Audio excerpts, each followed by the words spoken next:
Alright folks, welcome to Sonofdel's live vlog on this Wednesday hang on, I've got this right now, Wednesday the 12th of July.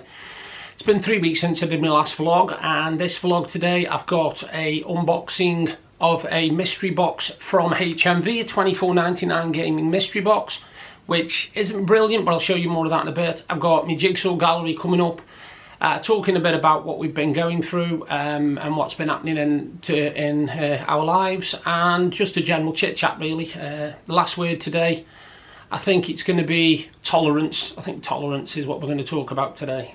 Coming up first anyway, I've got my Jigsaw gallery.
Now, as you've just seen, I've only done one jigsaw this month. I've got another one on the go at the moment, so once that one's done, I'll be able to show it you. But I have got a couple of jigsaws which I've acquired in the last month, which I'm just about to show you now. Now, the first one, good thanks to my brother-in-law, Mr. Andrew Caddick, who runs West Coast Resellers, by the way. I'll put the link underneath my vlog for them. They sell loads of stuff on there. If you can't find something on there, you've got something wrong with you. There are absolutely tons of stuff: DVDs, Blu-rays, flipping music, jigsaws, toys, dog leads, you name it. Everything you can possibly think of he sells on there. West Coast Resellers he's called, and he's called Andrew Caddick. Really decent guy. Anyway, he told me that he got some Wasgidges in and he put some on eBay, and he went through them and asked me which ones I hadn't got. Now, this particular one I thought I'd got, so I said I'd got it. And I went back and checked through all my Wasgidges, because I've got a fair collection of them, and I hadn't got this one. And he took it off eBay and actually sold it to me, so I was dead happy about that. And it's Wasgidge 38 original, and it's called Market Meltdown. And as you can see, again, a really cool Wasgidge image. And remember, in Wasgidges, it's not what you can see on the picture, it's what this particular woman can see. You can see the woman there, you can just see it with the glasses on. It's what she can see that's making them all look startled and stunned. That's the beauty of Wasgidges, you see. I love them. I mean, my sister always says to me, she doesn't know how I can do jigsaws without a picture. to be honest, it's not that hard. It isn't that difficult, because if it's anything like a wasgage, there'll be certain sets of colours that are together, because they're usually people's clothes and stuff like that. And if somebody's wearing a blue coat, you can put all the pieces of blue together and join that coat up before you've even figured out what the jigsaw puzzle is. And that's the beauty of doing wasgages. Wasgages are fun to do, really good fun. And if you're a jigsaw doing, you've never done a wasgage, try one. Try one, because they are really, really interesting. And I definitely think it's one of my favourite types of jigsaw to do, the wasgage.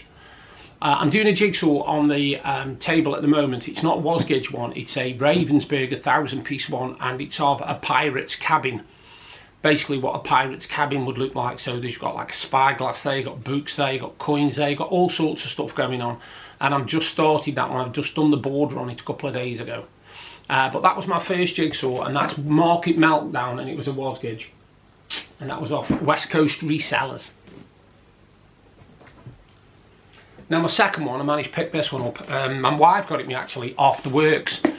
I think it was £8.99, I think, or £7.99. Now I love my unusual jigsaws. Now this one is a Disney Villains one, but it's not the Disney Villains ones I've been showing you before. This one's totally different. This one's by a jigsaw company called Trefl, T-R-E-F-L.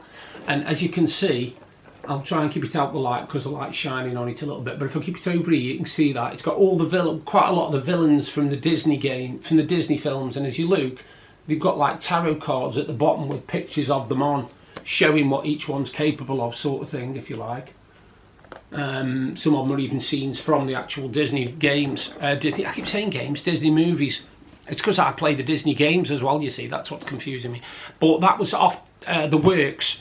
Now the works have some really good jigsaws on, but the only problem I've got with the works is sometimes they sell them for ridiculous prices. They'll sell them for £13, £14 each. Well, with it being the works, they're usually a bargain place. They're a place where you can pick up really good deals on books and stuff like that. My wife's had tons of books off there, particularly the ones in the 3 for £6 range.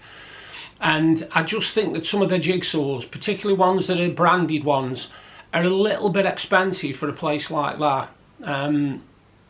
I can't think why they would want to sell them at £12, £13 upwards. The one place I do recommend, which is a small business but it's a really fantastic one, is a jigsaw company called Puzzles Galore. Now I can go on Amazon and find the Disney Castle jigsaws for £16 each or £15 each. But if I go on to Puzzles Galore, no jigsaw I've come across on there is more than £14.50. Now you might think that's only saving £1 or £1.50, but that mounts up when you buy a few jigsaws. Trust me, that really does mount up. But yeah, coming up now, still on the jigsaw theme, I've got my unboxing of the jigsaw for the Gibsons subscription for July 2023.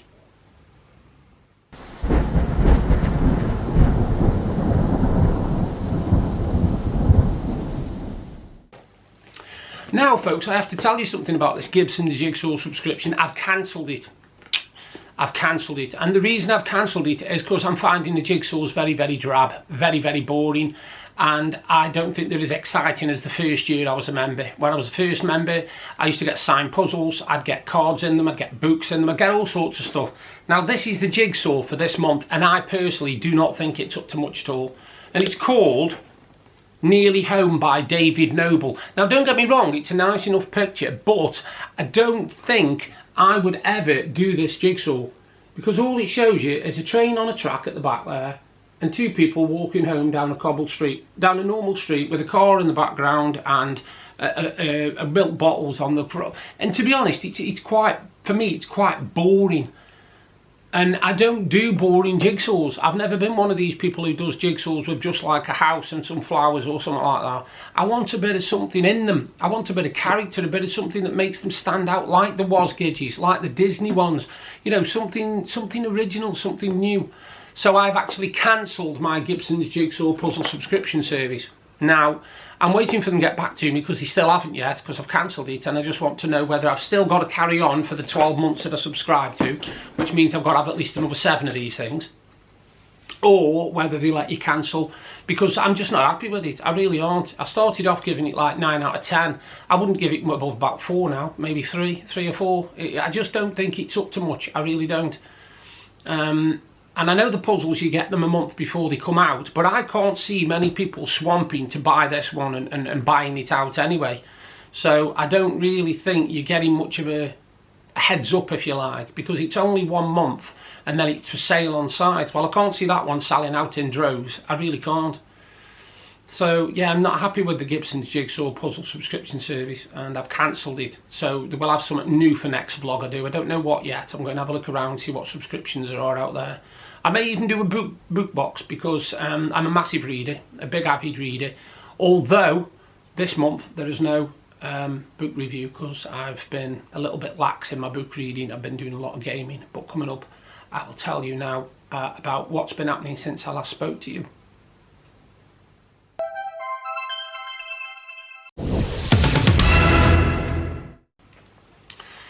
Now, since I last spoke to you, the weather in Blackpool has been pretty horrendous, to be honest with you. We had, in June, we had quite a few days of warm weather, quite warm, and it was announced on the BBC, well, by the news people, that June was the hottest on record in this country.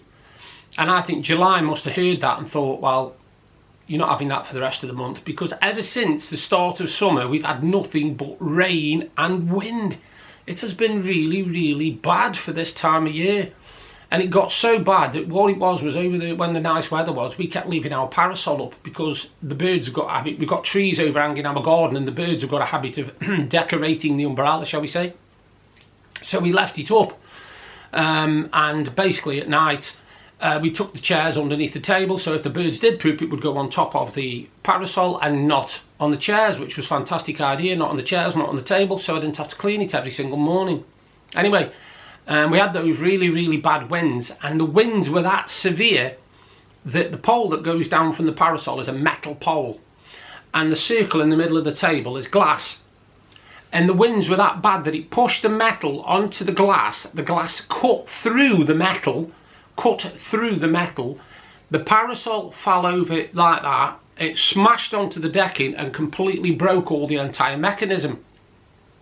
So we knew we had to get another one. Anyway, I went on Amazon and managed to pick up one that should have been £50 for £24.99, which was a bargain and a half. But ever since we've had it, it's done nothing but rain. We've had rain every single day. I think we've had 1 day without rain, and that's because it rained in the night, not in the daytime. Now, the thing is about today, I looked on the weather forecast this morning, it said no % chance of rain all day. It's raining now. It's chucking it down. It's actually raining now. My entire windows in my front room are absolutely battered in water. Literally, it has been raining all the time. I know they warned us that we've got a heat wave coming. Now, when that comes, I don't know. I'm dreading it when it does, because I don't do very good with 30 degree temperatures. I'm not really brilliant with stuff like that. It tends to make me very tired and very lethargic because of my medical conditions. But we haven't really had a chance to do much. So what I've been doing a lot of gaming, and I've been playing a game called Outer Worlds. Now, I started playing this game ages ago and I couldn't get into it at the time, so I thought I'll give it another bash, and I got the Outer Worlds Spacer's Choice game. I thought I'll have a go at that, and it's a massive open RPG where you have to go from planet to planet solving missions, and there's a couple of DLCs on there. You know, you've got a murder to investigate and all sorts of stuff going on. Now, it's a really fantastic game, because decisions you make in the game changes how the game goes. You can save one person and kill another, and that will change how the game goes depending on who you save, what the decisions you make. So it's all about making what you presume the right decisions, because you can go into the game and literally just kill anything that moves. You can kill whatever people you want, whatever you want, it doesn't matter. But that will affect the outcome of the game. Now, right at the end of the game, when you've finished it all, which I have, you get this brilliant 10 or 15 minute video of what's happened now you've made the decisions you've made. So you get to see what all the characters that you let live, what they've done with their lives, how they've changed them for the better or for the worse, or whether they've been able to cope or not cope. And I just thought that's a very unusual concept, because usually at the end of the games all we usually get is about two minute cutscene and then the credits. But this game actually had a lot going for it. Now, it's quite a high spec game, and I couldn't have it up full specs on my computer, because my computer now is about 3 years old, which in computing terms means it's a bloody dinosaur. Now, one of the things I'm saving for is an 8 gig graphics card, because mine's 6 gig at the moment, and although it's good, it still isn't as good as it could be. So I'm saving for another 8 gig graphics card. Now, the thing about me is, because I've been doing computers for years and years and years, I can put stuff in my computer myself. I can sort my own computer out. I can build a computer from scratch. I've done it before, so I know what I'm doing. Don't get me wrong, the only things I can't do is soldering, so I can't solder chips onto boards or nothing like that, because my nerves won't allow me. I would literally make a mess, it would go everywhere, and I'd probably blow up the bloody thing anyway. So, but if it's putting in components and sorting computers out that have gone haywire, I can usually do that. Thanks to a mate of mine called Ian Maddock. We both used to fix computers years and years ago, and he's top bloke, and he used to always be there, and I helped him and he helped me. So we never really came across a computer neither of us could fix. So if one of us couldn't do it, the other could, and so on and so forth. So I've been doing gaming. Anyway, I've finished that now, and I've started playing a really bizarre game that came out, I think it was last year, called Ghostwire Tokyo. Now, it's a really cool concept because the graphics on it are quite realistic. You feel like you're in this sort of like a cartoon version of Japan sort of thing, because the buildings look so real when you go in them.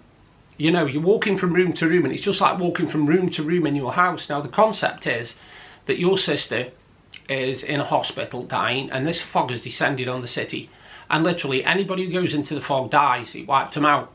Literally, the body disappears and just the clothes drop on the floor, that's it, or handbags or whatever they've had. A bit like the Langoliers with the Stephen King film, if you've ever seen that, just as a side, watch that film, it's brilliant. And you are basically this guy who looks like he's escaped death, and he's got to go after, he goes to try and rescue his sister, doesn't rescue her because these characters with weird masks on take her away for some strange reason. And basically it's a supernatural game. You've got to basically save souls. And what I love about it is it's got some really quirky parts in it, because you know when you go down, well, you used to go down streets and you had those machines that you could put 10p in, and then you turned it and you got like an egg shape, and when you opened it, it had things in it. You can find them and you can use them, and you can collect the figures out of them as part of the game, which is really, really cool. It makes it so it's not just about killing everything. It's got some brilliant special effects, and all. The special effects on it are really good, especially when you're doing the firing and the killing, and the guys that come at you, and these creepy women, girls, Japanese girls. Now, Japanese have got a fascination with girls in school uniform. They just always have. I don't know why, they just have.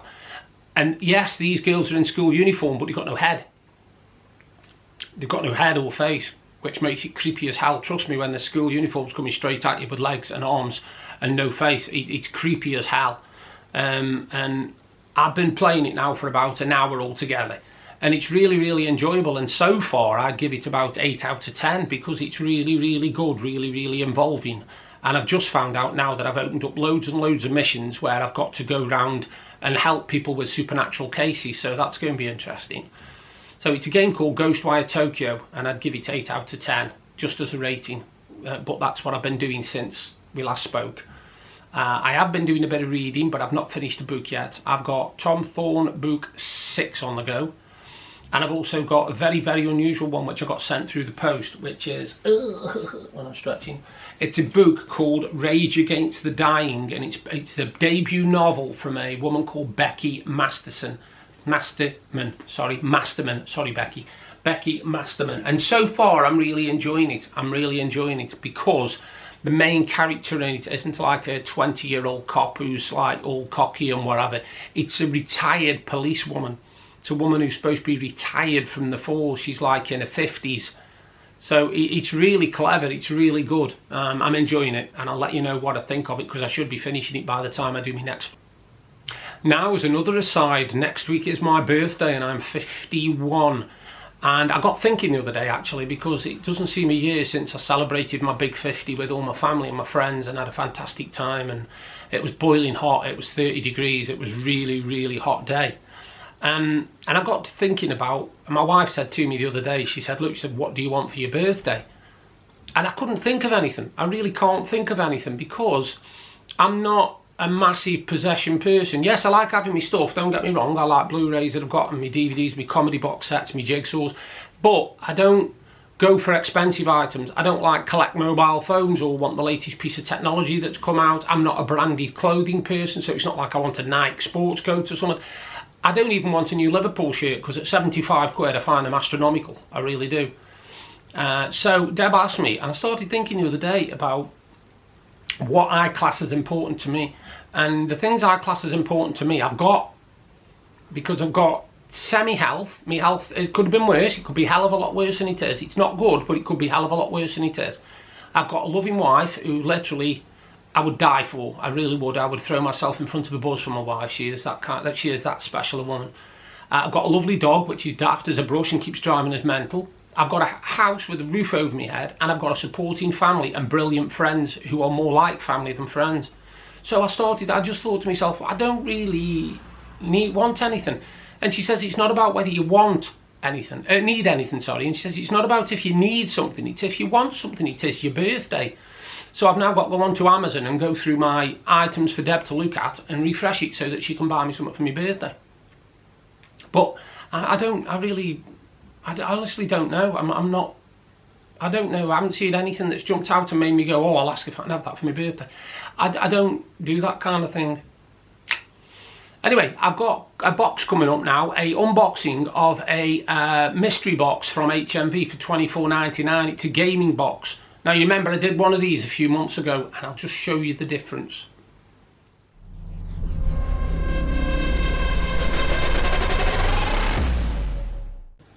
Right, this box, I had one of these a couple of months ago, you probably remember, and it had a fantastic miniature Atari console in it with the little game and everything, and it had loads of good stuff in it. This one I think is tat. I really do. I think it's terrible. For £25 I think it's terrible. The first item is a pair of Skyrim socks. Skyrim socks. That's the first item in the box. It's £24.99 for the box. There's about £50 worth of stuff in it. So there's £24.99. Sorry, £24.99. There's a pair of socks. Alright. Now, the second item is I got a first pack of these in my last box, and I got Destruction. Now, this one is Death. This is a Warhammer Age of Sigma Champions trading card game, and it's the campaign deck of Death. So I've now got Death and Destruction. Now, I don't play these Warhammer things, but I've got a nephew who's mad on Warhammer, and he might want these off me. So I think they might be going to him for a freebie, because he's my nephew. But yeah, that was the second item. The third item, you might think this is cool, and I'm not a massive amateur over it, but it is a Super Mario sport towel. It's only small, it's only a small sport towel, but it's a Super Mario sport towel, that is. Right, that's the third item. Put it away for a minute, so it doesn't get stuck in anything. That's the third item. Mario sport towel. Fourth item is a Warhammer 40,000 keyring. Just a little metal keyring. Bog standard. The fifth item is one of these multi-face hood things of, I've got to think who it is. I'll show you anyway. I'll show you, it's easier. It's a Fallout one. And basically you can wear it in about 10 different ways. It's one of these face hood type weird things that you put on. You can either put it around your neck, around your face. You can put it anywhere really. It's one of them where you can have it here, you can have it around your head. It's one of multi-thing. I don't know what they call them, but it's one of them. I keep calling it a snood, but it ain't the snood. That's the fifth item. The sixth item is what Deb's fell in love with actually. It is a pen, and it is a figure-headed pen of, I think it's Minecraft. I'm not 100%, but I think it's Minecraft. And as you can see, it's just a face on a pen. Bog standard pen. Nothing special, just a pen. And that is the 6th item. Seventh item is the same item I got in the last box, and it is a 100% unofficial guide to Apex Legends. Now, I don't play Apex Legends, so it's neither use nor ornament to me. I've never played Apex Legends in my life. But that's an Apex Legends book. It's only thin, as you can see. And the last item is basically just a pack of Overwatch stickers. And believe it or not, that's the entire box. So all I've got really is a box with a pair of socks in it and a key ring, a book and 1 pack of stickers, a little sport towel, a face stroke headscarf type thing, a pack of cards and a pencil. And I think compared to the last box I had, I think it's crap. I really do. I think it's rubbish. And I actually sent a message to them and said they weren't very happy about it. And they sent me one back, which was a brilliant message, dead funny, because they said, "We are not in control of what the warehouse people put in these boxes. We only sell the boxes to the people. You know, we don't know what's in them. We can't control what's in them." And I just thought, well, that's a brilliant cop-out, that is. You sell them through HMV as HMV mystery boxes, but you can't control what goes in them. And that's a bit of a mystery to me. Anyway, now I'm going to try one more box.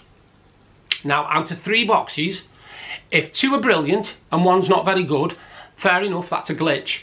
But if out of 3 boxes, 2 of them aren't very good, then I know that the first one was a glitch. The first one, when it was brilliant, was a one-off, because the rest are crap. So I will be getting another box, and I will let you know what I think about it. But this one, out of 10, I would give 3. I would give 3 out of 10. The last box, I would give 8 or 9, because it was brilliant. I was absolutely happy as anything with the stuff in that box. But this one, I would give 3 out of 10. And they're only getting 3 because of the Mario towel. That's the only thing in it, really, that jumped out and made me go, oh, okay, that's all right. So 3 out of 10 for the HMV $24.99 gaming mystery box.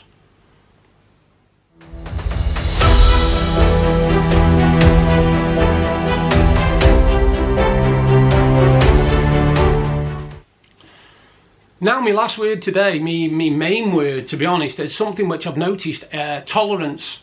Now, if you wonder why I'm saying tolerance, because I think I've done tolerance before a couple of times, but some things have happened in the last couple of weeks which have made me just look at life and think, wow.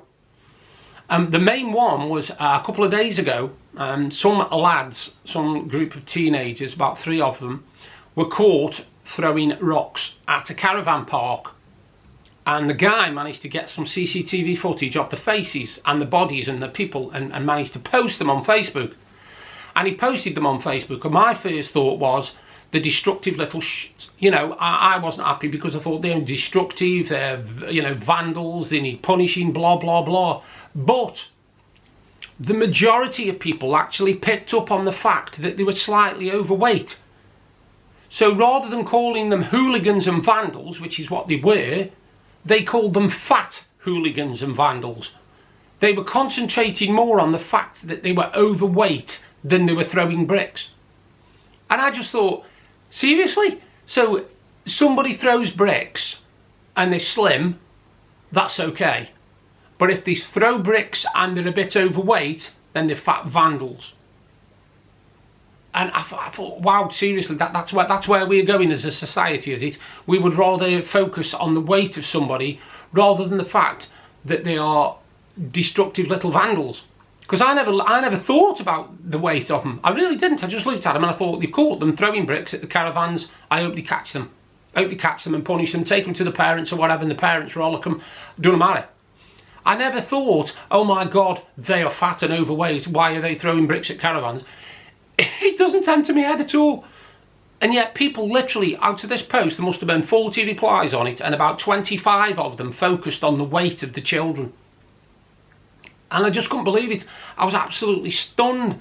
And I thought, wow, tolerance, man. We don't tolerate anything, do we? We're not going to turn around and say, oh, it doesn't matter if they're a little bit overweight. When I was growing up, right, fair enough, yes, there weren't many overweight kids. And there weren't many overweight kids at all. You'd have the odd 1 or 2. But that was because we were always out in the fresh air. We were always out in the fields playing football, playing whatever. We were going across the golf links. But we were never in the house, right? We didn't have all this Xboxes and DVD and Blu-ray players in your bedroom and all that crap, Sky and all that. We didn't have none of that. We didn't have none of that. I had a Spectrum 48K that you used to have to connect to the television. And once you connected it to the television, nobody else could use anything once that was done. You couldn't watch a TV or a video or anything. And videos were only just coming out. We had a Betamax video at one point, if I'm not mistaken. No, sorry. Betamax were out. We had a VHS one. And we used to go to a place called Drayton Video. And we used to get videos from there. But we we're always out. In the holidays, after school, at weekends, we never were in the house. So we were literally burning off all this energy, and we didn't put weight on. We didn't put weight on at all. A lot of the stuff nowadays does come down to the fact that kids do not want to be out. They do not want to be out in the fresh air. One drop of rain and they think they've got to stay in for the rest of the day. We've played out in rainstorms, thunderstorms, snow, bloody blizzards and everything. We've done it all, mate, when we were kids. And we have grown hardened to that. Yeah, fair enough, now we're older, it affects us more because obviously the cold affects you when you get older, especially if you're arthritic. My CMT doesn't allow me to be out in cold weather because literally my body will go numb. I won't be able to feel anything. I'll fall over, I'll drop things. So I've got to be really careful. But growing up, I didn't care about anything like that. And we never focused on kids' weights either. We never focused on somebody's weight or anything like that. I used to fall over all the time because of my balance and stuff. But I got used to being picked on because the thing is, it was these that you used to get picked on for, these little things. Glasses. Anybody who had glasses, specky 4 eyes and all this sort of stuff, and oh man, you're wearing bicycle frames and all this sort of stuff. You get used to that, but it never did you any harm. But I think the more people start going on about people's weights and stuff like that, the more bullying goes on. That's why these children are taking their lives. That's why they are literally saying, look, I can't take any more, I can't escape from it, because at least when we got home we could escape from bullying. We could escape from being bullied because literally as soon as you got home you were free from it. But nowadays, in the world of social media and mobile phones and internet, you can't escape it. It follows you everywhere. It follows you 24 hours a day if you let it. And I just think the tolerance, we need to be more tolerant to people that are different than us. We really do, because society as a whole is definitely going downhill. It's really going downhill, because I heard something the other day which absolutely shocked me to my core, and I thought at first it was a joke, so I had to check it up. Now, when somebody says they are transsexual, obviously they are a man born in a woman's body, woman born in a man's body, etc, etc, or a man who definitely identifies as a woman who identifies as a man, and I can get with that. That's fair enough. There's nothing wrong with that. That is 100% up to the individual. But then I heard about something where people were being trans-enabled. Now, have a look up this word, trans-enabled. Have a look at it and see what it means. It's people who are healthy wanting to identify as disabled. They want to identify as disabled. They want to be known as a disabled person even though they are fully fit. A man in England actually chopped off his arm because he wanted to be an amputee. A woman in America poured acid into her eyes because she said she should have been born blind. And people are now coming forward saying, I want to be identified as disabled. Let me tell you something. When I was growing up, with hardly anything wrong with me, right, I would have given my life to stay that fit and healthy for the rest of my life. When my health started going downhill because of disabilities, I wanted to be able-bodied. I wanted to be able to do the stuff that I'd done for years and I'd always wanted to do and carry on doing. I wanted a full-time job in an office working on computers. I wanted to be a computer programmer. It was my life thing to be a computer programmer. And life took it away from me. And yet these people who've got the ability to live a normal standard life and do whatever they want to identify as disabled. And I think it's the most pathetic, selfish thing I have ever heard. As a disabled person myself, and knowing a lot of disabled people in my family and friends as well, who've got disabilities, whether they be physical or mental, they would give anything to get rid of their disabilities and go back to a normal working life. You wouldn't get one disabled person going, oh yeah, me, I'm glad I'm disabled. Oh, I've always wanted to be disabled since I was born. Oh yeah, defo. No chance, mate. So these people who want to be identified as disabled, unless, there's an unless. We were talking about this, me and my wife. Now, if you believe in reincarnation, which some people do, we wondered whether the odd person might, in a previous existence, have had a disability and now they can't get used to the new body that hasn't got a disability. That's the only thing I could think of that sounded rational. So say you in a previous existence had no legs, right? And subconsciously in your mind you've been reincarnated and now you have got legs, but you don't feel as if you should have legs because you know that you've spent your life before without them. That's the only thing I can think of, because other than that, then these people need either certifying because they're completely mental or off their heads, or they need a real good kick up the backside, because nobody who's disabled does not want to be not disabled.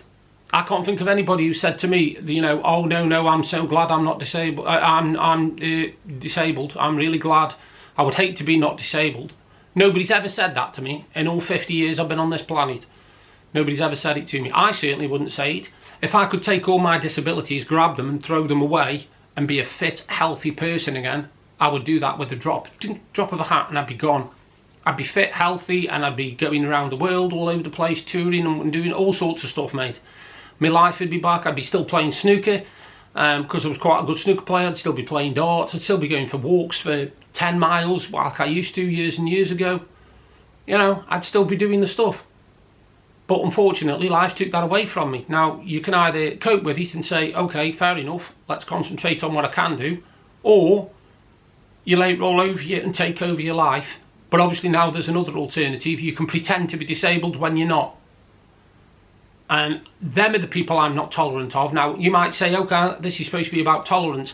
I'm not tolerant about that at all. No way. I'm really angry about that, because it's making it a laughing stock for all those people who are genuinely disabled. It's basically saying, yeah, you're disabled, but guess what? I'm fully fit, but I'm identifying the same as you. I'm identifying as disabled, even though they are perfectly capable of doing all the stuff you can't do. So to me, no, it's a massive, massive insult. It's a real insult. And I'm sorry, but there's no way in a million years I can rationalise that or anything. No chance. Right, on that note, I've talked your legs off again, because I'm good at doing that. Now, I'm going to do another vlog in another 3 weeks' time again. And by that time, I'll have aged. I'll be 51. I'll probably have a couple of unboxings for you. I'll certainly have a jigsaw or two, and a couple of more book reviews. But my viewing figures are now good. I've got 847 subscribers. My vlog's getting more popular, which I'm glad of, because I'm glad that people are enjoying the content. I'm trying to make it as interesting as I can with jigsaws and unboxings and stuff, and there will be a new unboxing coming up soon of something, but I don't know what yet. If you've got any suggestions as to what I can try, because there's that many different boxes out there. I've tried craft beers, I've tried jigsaws, I've tried geek boxes. If there's anything that you think you'd like me to try and I find interesting, then I'll try it. I don't mean things like, you know, collectible trains or nothing like that, because I'm not really into trains. But if you can think of anything, you know, that you think, oh yeah, go on, I wonder if you would want to collect this. And you know the sort of stuff I like, you know. Vinyl, I like me CDs, me Blu-rays, I like me books, I like me jigsaws, I like me Funko Pops. So yeah, you all take care, and I'll do another vlog soon. Thanks again for watching and for subscribing. All the details are below for West Coast resellers, for Gibsons, even though I'm no longer subscribing to them, and some other bits and bobs, including links to my books, my fantasy novel, When All Is Lost. And I am working on the second novel, trust me, but I'm also working on my second book of poetry, After Love, Life and Laughter, which is, again, the link's underneath if you want to check that out. If you're into gaming and you love your gaming and you want to see a little bit of information about retro gaming, then check out the links below, because you will see underneath my vlog there's links to a thing called the Retro Gaming Vlog, which me and my best mate Ian Maddock did. We've done 2 parts of it and we've still got to do part 3 yet. And we're basically covering gaming from the 70s all the way up to modern gaming. And we split it over 2 videos, which are about over an hour each, nearly. I think they're about over an hour each. But there's a lot of interesting content on there, and a lot of stuff that you might look at and go, oh, I remember that game, or oh, I remember that console. So yeah, check it out. It's called the Retro Gaming Vlog, and it features me and Ian Maddock. So you take care, and I'll do another vlog soon. Bye for now.